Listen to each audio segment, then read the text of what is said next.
healthcare, education, the environment, international aid, crime. Issues affecting all our lives are shaped and driven by Parliament. But how did it all begin? What does Parliament do all day, and how do you fit in? Parliament has evolved throughout its long history to become what it is today, changing over time to meet the needs of the people. Two key historical events began this process. In 1215, King John put his seal on Magna Carta and agreed to a list of 63 rules set out by a group of barons. This ensured for the first time that no one, not even the king, was above the law.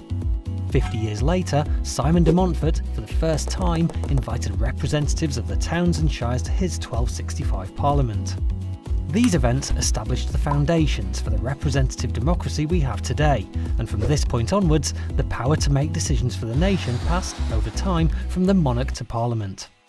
Let's take a closer look at the UK Parliament today.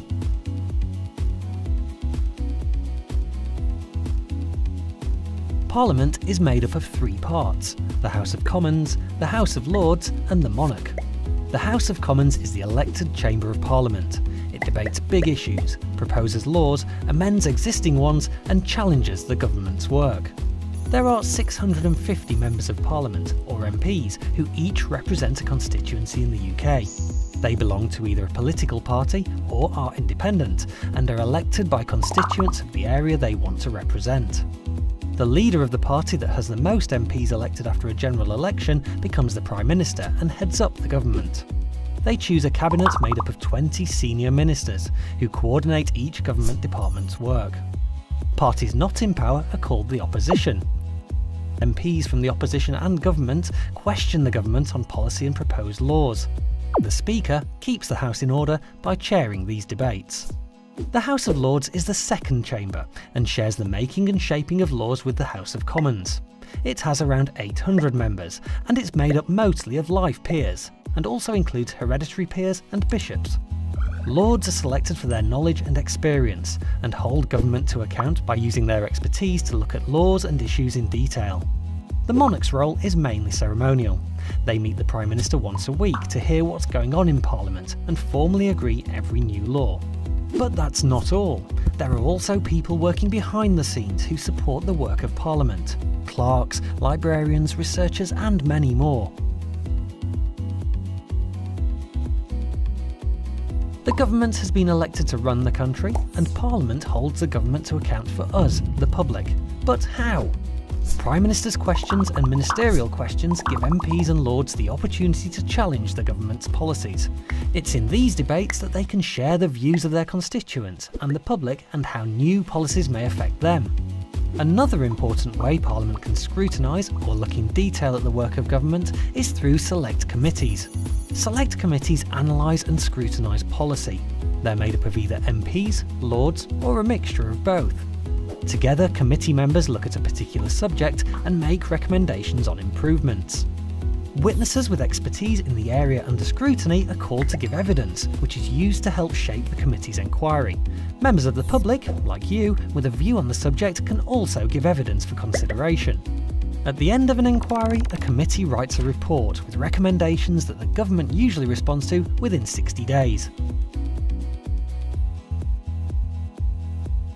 Both houses in Parliament share responsibility for making and shaping laws. But where do laws come from in the first place? A bill is a proposal for a new law, or to change an existing law, and comes from lots of places, like governing and opposition parties, public inquiries, civil servants or campaign groups. So how does an idea get turned into a law? Imagine the government wanted to place greater controls over the internet. A proposal called a Green Paper is published, which presents the government's ideas for future policy. This is open for public discussion, with interested groups like internet service providers and others likely to be affected. Once findings are gathered, a white paper is published, which outlines a firmer plan for government policy. Cabinet ministers must agree whether the proposal is taken forward. Once agreed, a bill is drawn up, and the minister responsible for the policy introduces the bill to Parliament for debate. MPs and members of the House of Lords comment on, debate or amend the bill through several stages, and at the end of the process, apart from very rare circumstances, it must be agreed by both houses. It's then passed to the monarch, who gives formal approval, or royal assent, and the bill becomes law, called an Act of Parliament. In the UK, we live in a democracy, which means power is in the hands of the people through our right to vote. Throughout history, lots of people in the UK have campaigned for the voting rights we have today. There are lots of different types of elections to vote in: general, local, European.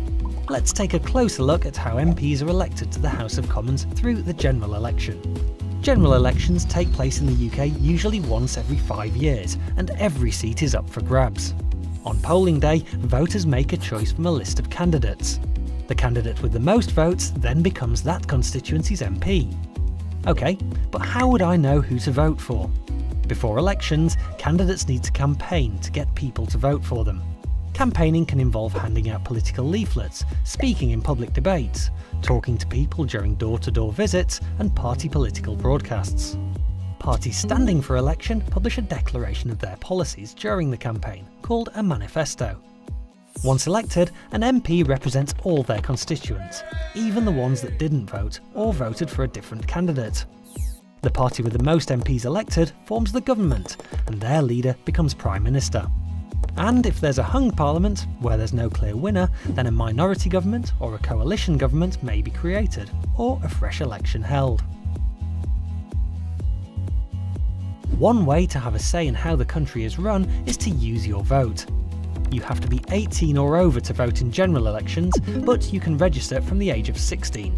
There are lots of other ways to get involved and have your voice heard, whatever your age.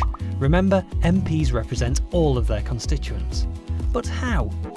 You can visit an MP in their local constituency office, or you can even travel to the Houses of Parliament to lobby them in Central Lobby.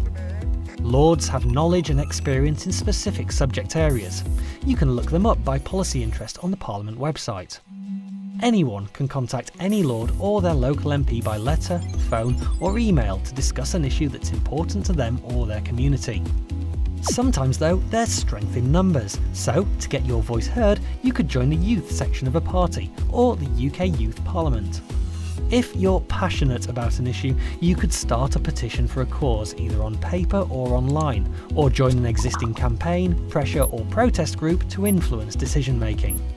These groups use different methods to get their voices heard, from lobbying to peaceful protest, all designed to bring about change. And don't forget, you can get your voice heard in school or college too by joining or starting a student council, a bit like a mini parliament. So, Parliament sits at the heart of UK democracy, debating the big issues of the day, making and shaping laws, and holding the government to account. By voting, petitioning, campaigning and more, you can also get involved with the work of Parliament. What will you do?